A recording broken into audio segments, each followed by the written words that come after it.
Hello, I'm Zash, and welcome to episode 27 of my G-Senjou no Maou, or The Devil on G-String. Let's read. Joining me, as always, is my co-reader Faith. Kyousuke has done some terrible things to the Miwa family, and he's still trying to drive them out. Their father is really stubborn, and now he has finally admitted to Tsubaki what he has been doing. And I don't know how she's going to take it.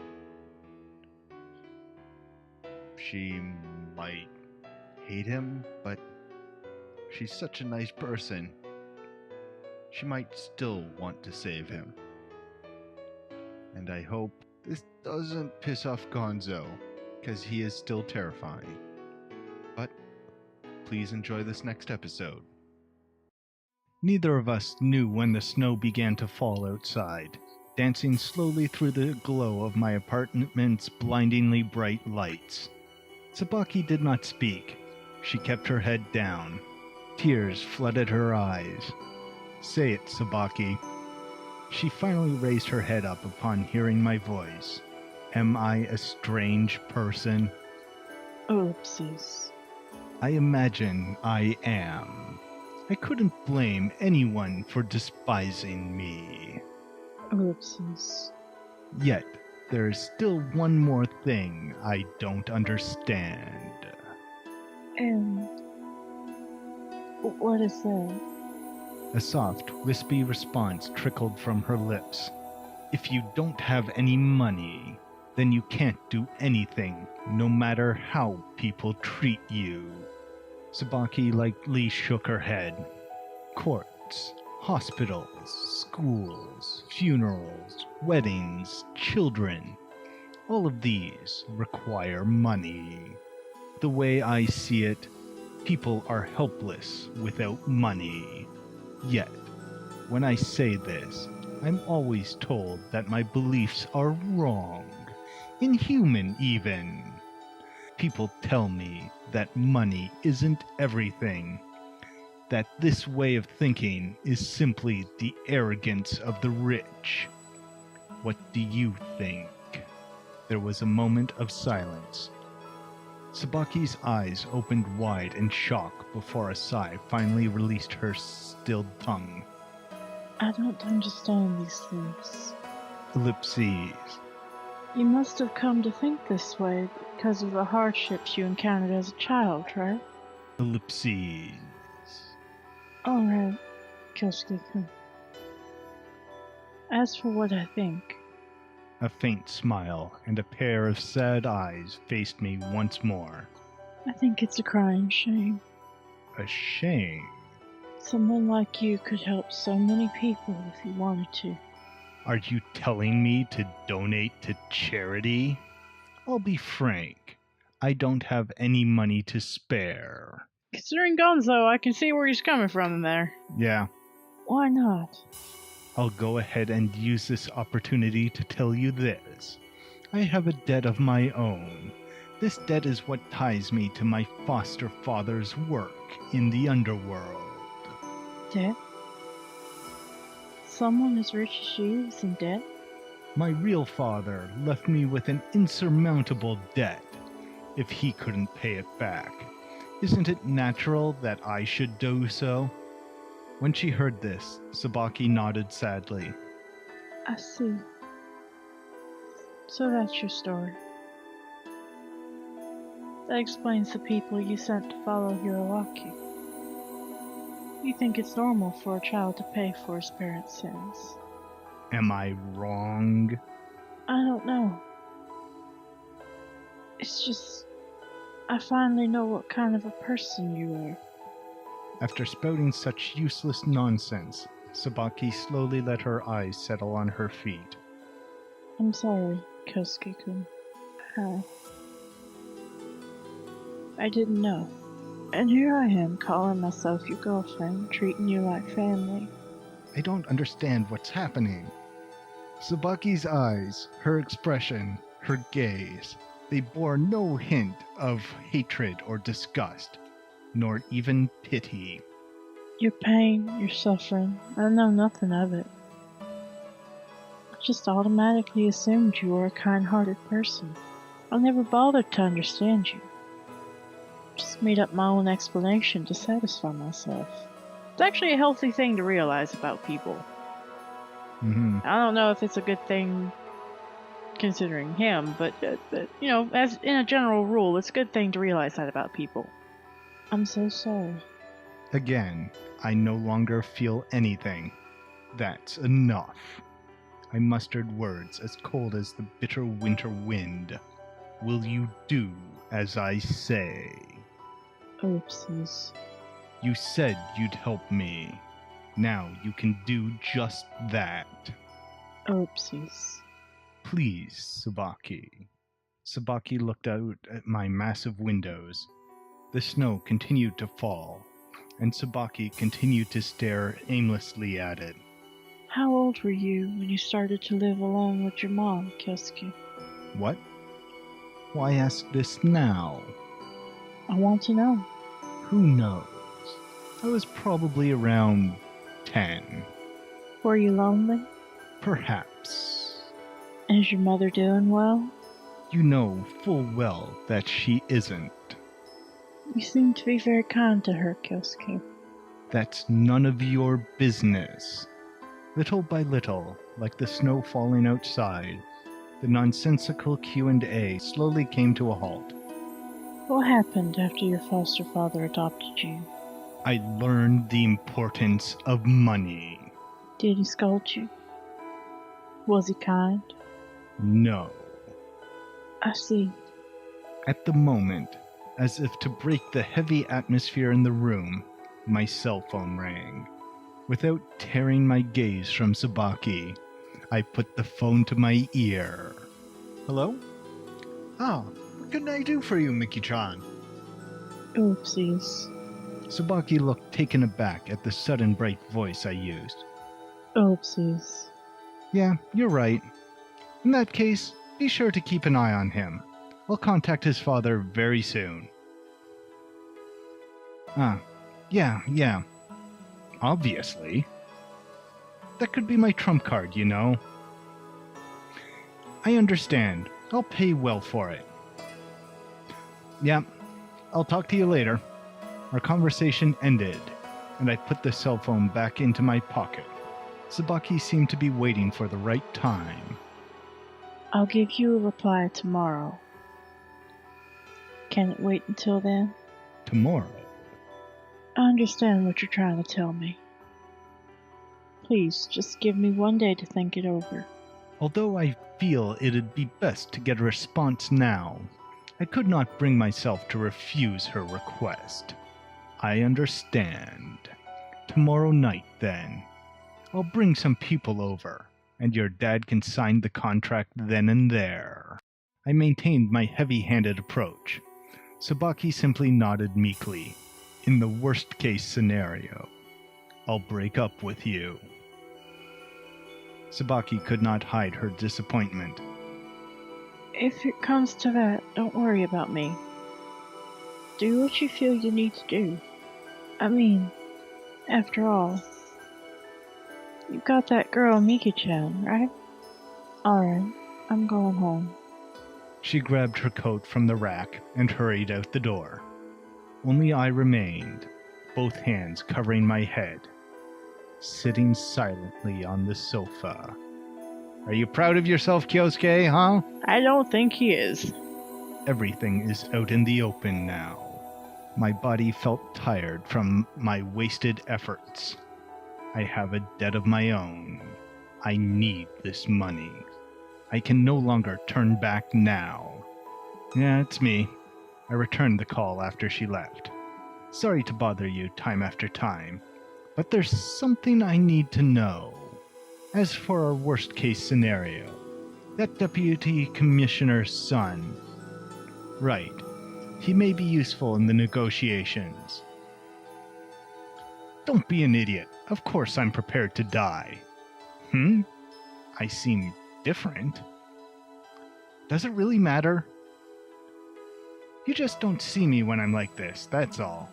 It'll all be over tomorrow. For better or worse. I should go to bed now. I gripped the phone tightly and reaffirmed my stance to the person on the line. As long as it's for the sake of money, there's no information I won't hesitate to dig up. And the ends always justify the means, no matter how dirty they may be. I'll leave this to you, Mikimoto. Hearing someone use his full name, my typically light-hearted liaison used a thick, deep voice to respond in a serious manner. Of course, I'll take care of it. To ensure adequate preparation, I gave detailed instruction to Mikimoto. Winter nights are long, their darkness is deep, and they quickly seep into an unsteady heart.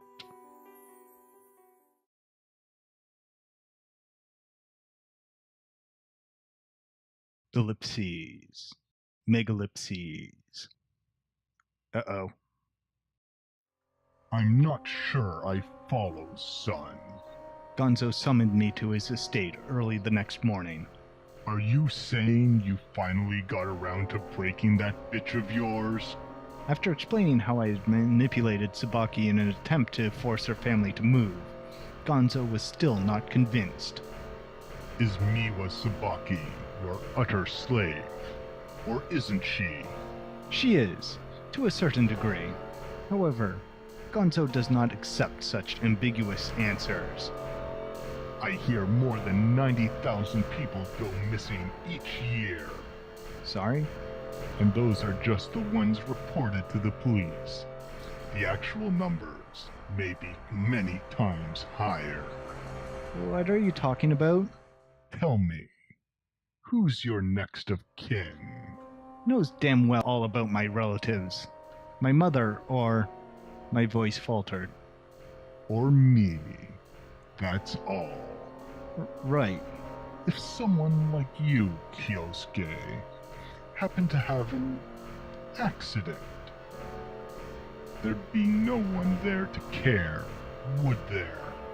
Classmates like Yaichi and Usami come to mind, but I don't have a deep relationship with any of them. Your teachers at school might. But if they knew you were the son of a Yakuza boss, they'd probably just stay away from the matter altogether. What is he trying to say? A wrinkle appeared between my eyes as worry and fear overcame me. I asked Gonzo a question. What are you saying, father? I'm saying that should you leave Japan on a boat and then accidentally fall into the ocean, there'd be no investigation whatsoever. His smooth, deep smile was a perfect contrast to his icy cold gaze. It would probably cost about 3 million yen. 3 million? That should about cover the boat rental and the personnel fees. In other words, that's what my life is worth. Pretty expensive, huh? Even I wouldn't want to throw away dough like that. Gonzo seemed to be fed up with the fact that I've fallen in love with a woman. He's decided to just feed me to the fishes. I won't disappoint you, I swear. I lowered my head. I can't disobey this man. In the end, Tsubaki and I truly do live in two different worlds. I left Gonzo's house defeated. Megalipses. Ellipses. That morning, I went to see Dr. Akimoto. It's been so long since I've been here. As always, the room exudes the same feel of tranquility that blurs your sense of time. You look rather grave today, Kyousuke-kun.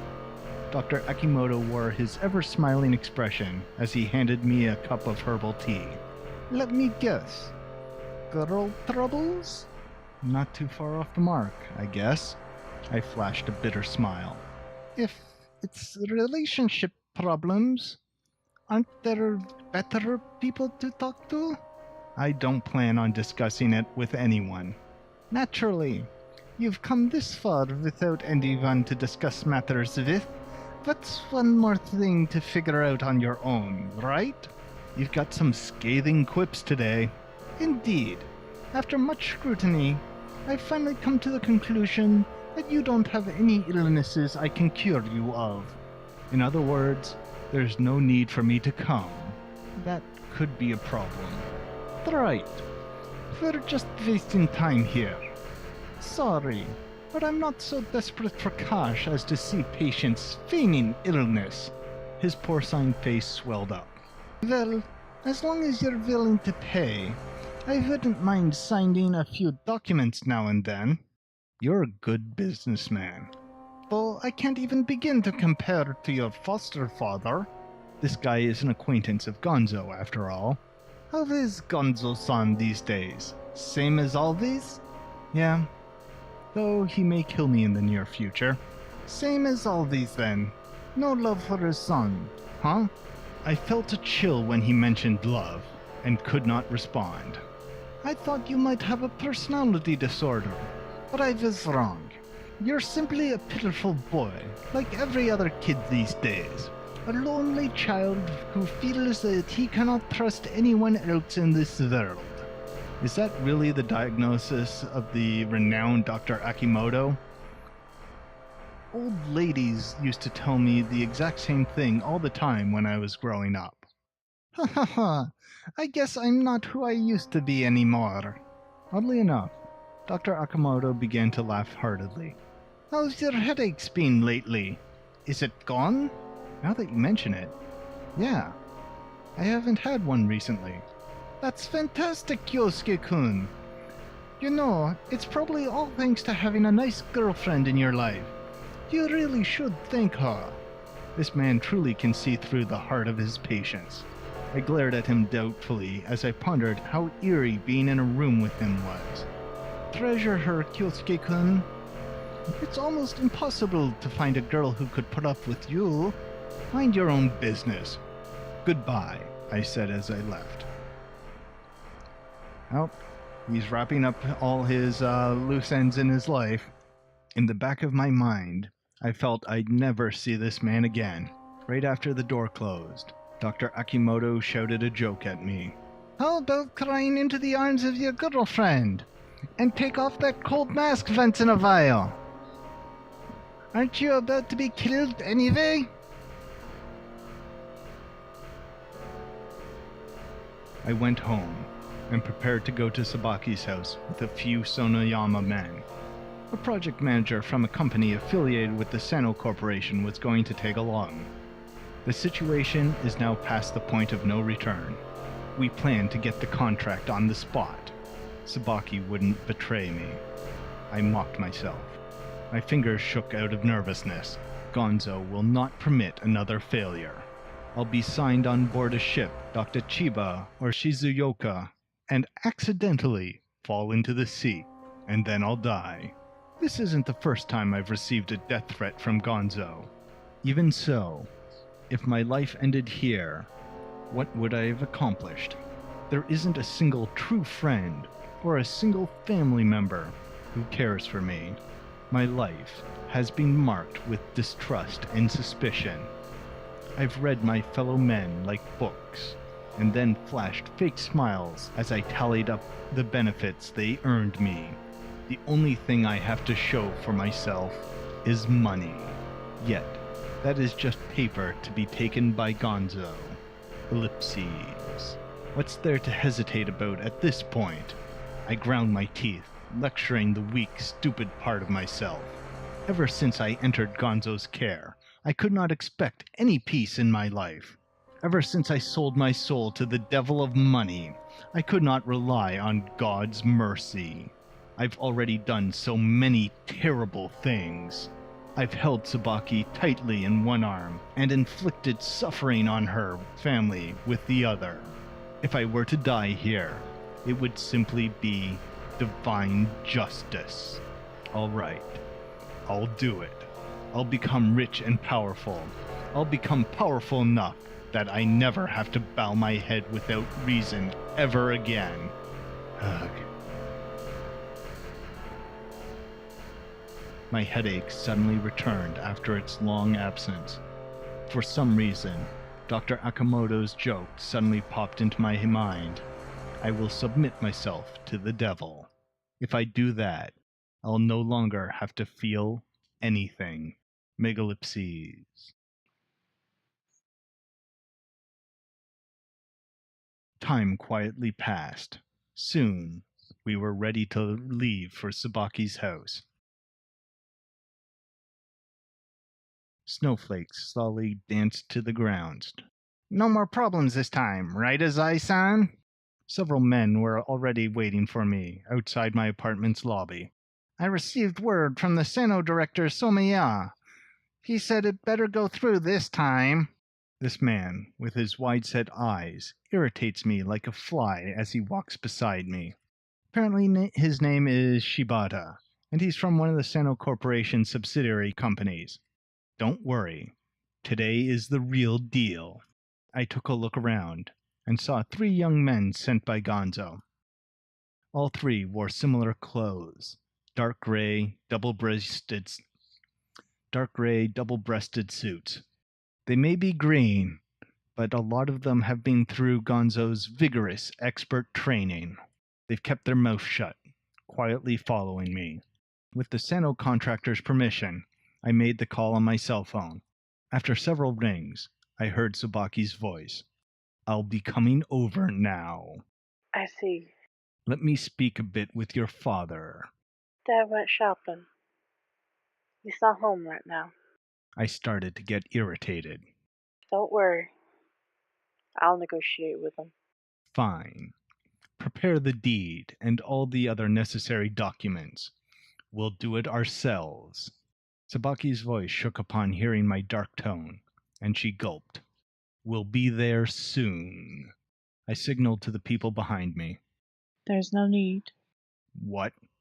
A long shadow suddenly appeared beyond a nearby street corner. Just how long has she been waiting there? Tsubaki stood in front of the building. I glanced at the group behind me, and my mouth twitched in anxiety. Hey, Tsubaki. Hello. It almost feels like we haven't seen each other in ages. It seemed she hadn't gotten any sleep. She didn't look so good. Why aren't you at school? I left early. I've become a regular troublemaker these days. I originally planned on meeting you at the house. It's kind of a problem. A problem, you say? A problem. She immediately followed up. My little brothers and sisters are home right now. The sight of Tsubaki's face disturbed the expressions of the goons behind me. In other words, she's saying she came here personally in order to shield the kids from these people. Hey, Tsubaki, you understand, don't you? I glanced behind me. This is no longer just about me. There are other people present. You follow? I have no other choice now. I pushed towards her. Feeling scared, Tsubaki retreated a step. You may think I'm repeating myself, but didn't you say you'd help me? How long do you plan on keeping me waiting? Oopsies. I scared her with a threatening tone. Tsubaki lowered her head, both her shoulders shaking. Hey, answer me. At that moment, a faint, sneering laugh came from behind me. There's no need for that, Azai-san. She's just a cute little girl. Giving cute little girls and innocent children a taste of fear is what you... I gave him a cold stare, and he quickly quieted down. Tsubaki. I heard a weak response. These 3 guys behind me, they're real Yakuza.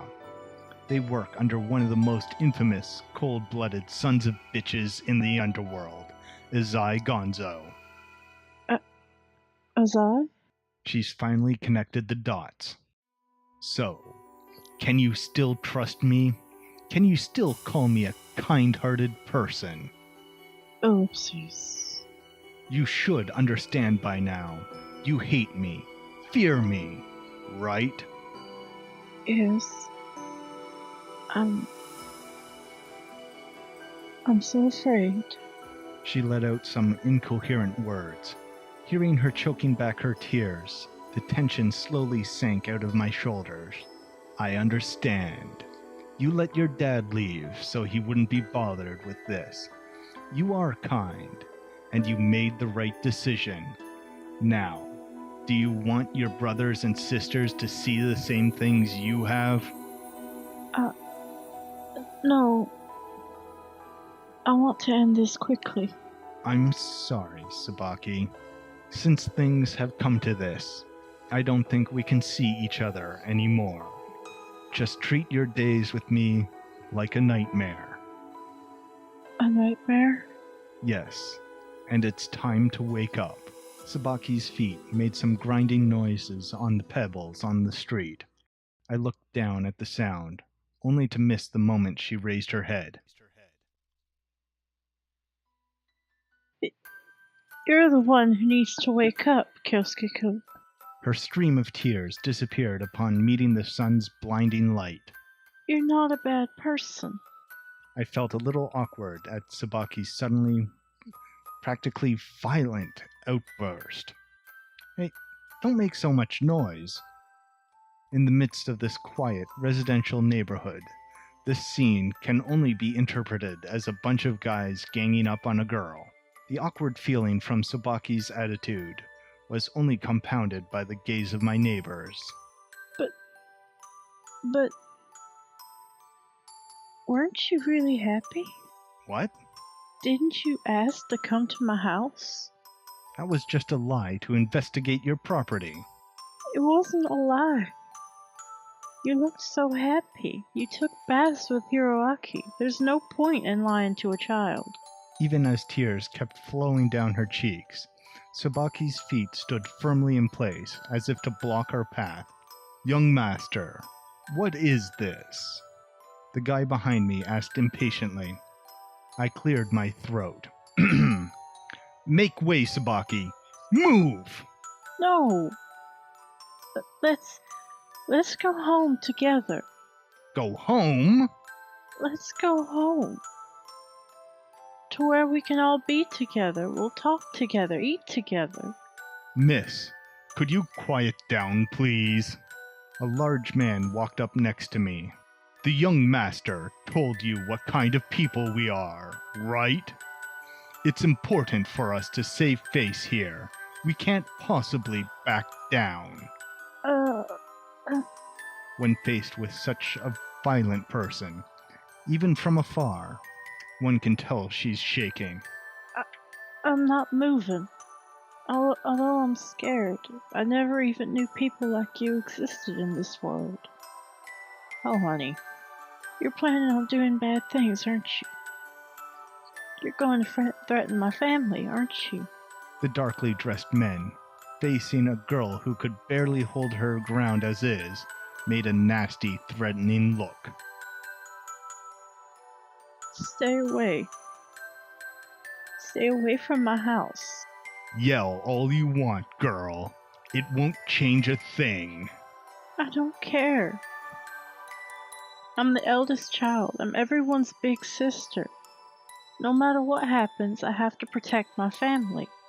To be honest, it was hard for me to keep my resolve, seeing Sabaki put forth her all for the sake of her family.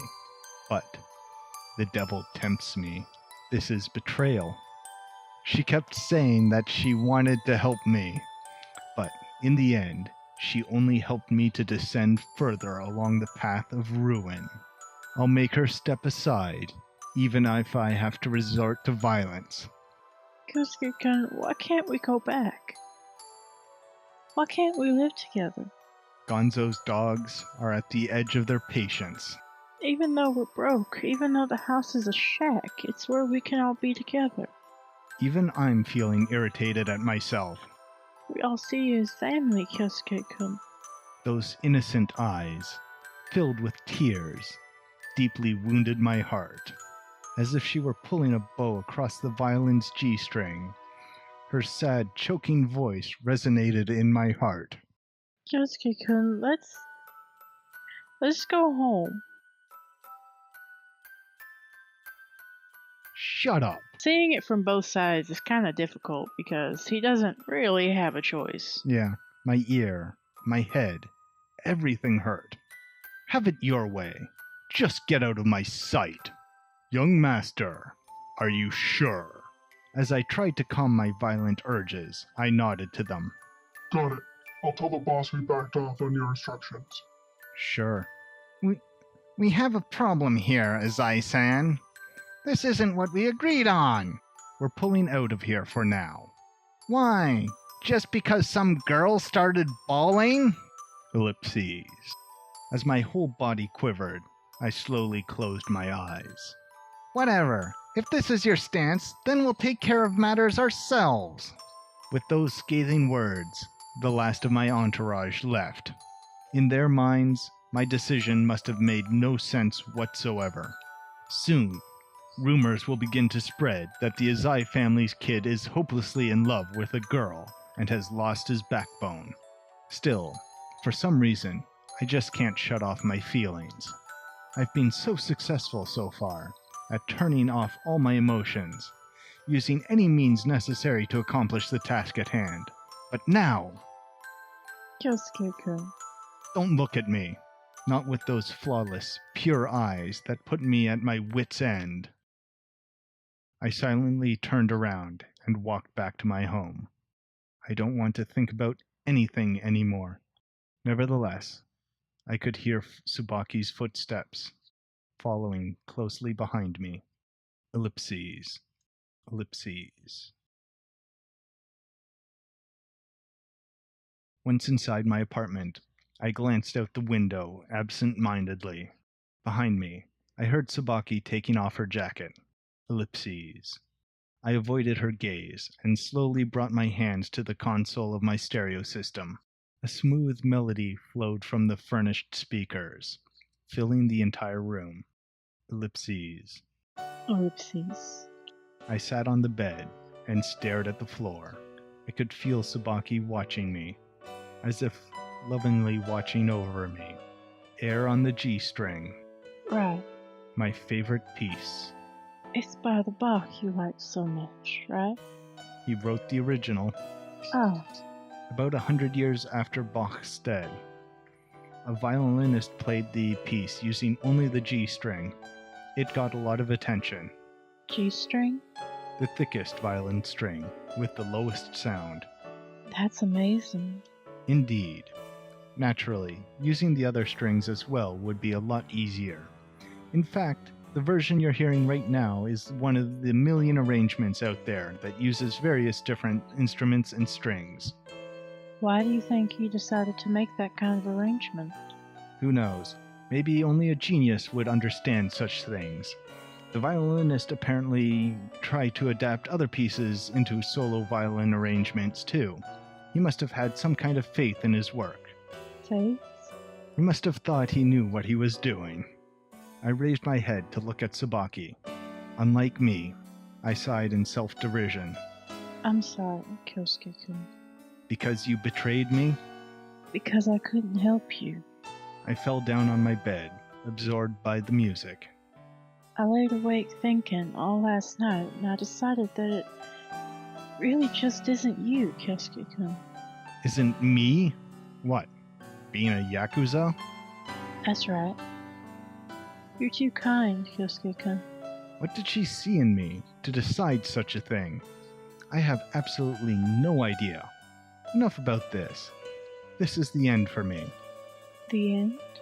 My foster father isn't your average guy. It's probably better if you don't know anything about it, but he's pretty much the most terrifying person in the world. Is that why you're in so much pain? In that instant, I almost accepted her feelings. You really loved being with my family, didn't you, Kyousuke-kun? When she simply looks at me, my heart feels calm. Come home with me. Everyone will welcome you. Such a carefree smile. They call this forcing kindness upon others. I got up and faced Tsubaki once again. Our gazes have met so many times before, but tonight I feel refreshed. You have it good, Tsubaki. You've no need to distrust others, since you believe everyone is as kind as you are. You never put money first. Tsubaki interrupted me with a kind smile. Yes, I've realized just how easy I had it. Is that so? Still, I'm also really naive and easily taken advantage of. Indeed. So, will you stay by my side? Sweet, melodious words echoed through my ears. Am I not good enough? Are you not satisfied? I remembered Dr. Akimoto's playful suggestion. How about crying in the arms of your girlfriend? Kyousuke-kun, come home to us. You're worn out. You've always worked so hard, always been forced to think only about money. You're at your limit, aren't you? It's better to be fooled than to fool others. I've always written this in my diary. She laughed shyly. Tsubaki. I closed my eyes, metaphorically locking my heart safely away from Tsubaki's sincerity. If I could have. If only I could have met this girl earlier. I'm sorry. In reverence of the music, I whispered, "Let's break up." Huh? Did you not hear me? Our relationship ends here. Tsubaki shook her head dumbfoundedly. No, please don't. Why? You and I exist in two different worlds. Even if we try to be together, I can't imagine it would work out. That's not true. Get out of here. My cold words brought tears to Tsubaki's eyes. I can't change your mind? I've already decided. So that's that? You'll just go back to being your lonely old self? Have you forgotten already? I was the one trying to drive you from your home. But... Goodbye. I walked into the study to shake myself free of those clinging eyes. Kyousuke-kun, I closed the study door behind me. My heart will no longer waver. Tsubaki's tears and screams will no longer cloud my judgment. Tsubaki continued to yell through the door. please come home. Come home with me. Air on the G-string began again, and my stereo repeated the track. And Tsubaki's screams blended with the music. After locking the door, I closed my eyes to escape it all. Pitiful sobs, desperate tears scolded my ears. Hey, Kyousuke-kun, do you hate me or something? Do you hate me because of my hypocrisy? You're in pain, aren't you? It's hard for you, isn't it? Please, just talk to me about it. Megalipses. Ellipses.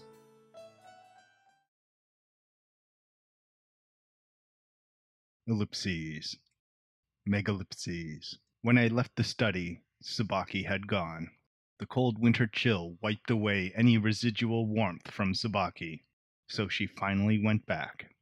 Tsubaki had stayed here until morning. She must have just stood here like a statue, crying endlessly. I felt as though all my strength had left me. I had no energy left for anything else. I mindlessly opened my vault. Stacks of bills welcomed me. An evildoer will be an evildoer, no matter the situation. My heart quickly settled as I stood there before the money's smell and radiance. My cell phone suddenly rang. The caller ID showed Tsubaki's number.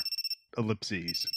As I stared at the phone, an image of Tsubaki crying, cell phone in hand, appeared in my mind. Ignoring her plea, I rejected the call.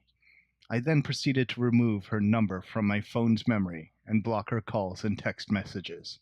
This way, I'll cut my connection to her cleanly. I should quit school, too. I only went to school to relax in the first place. Of course, none of that is likely to matter now that I've disgraced both Sano Corporation and the Sonoyama Group. I might be on that rental boat by tonight.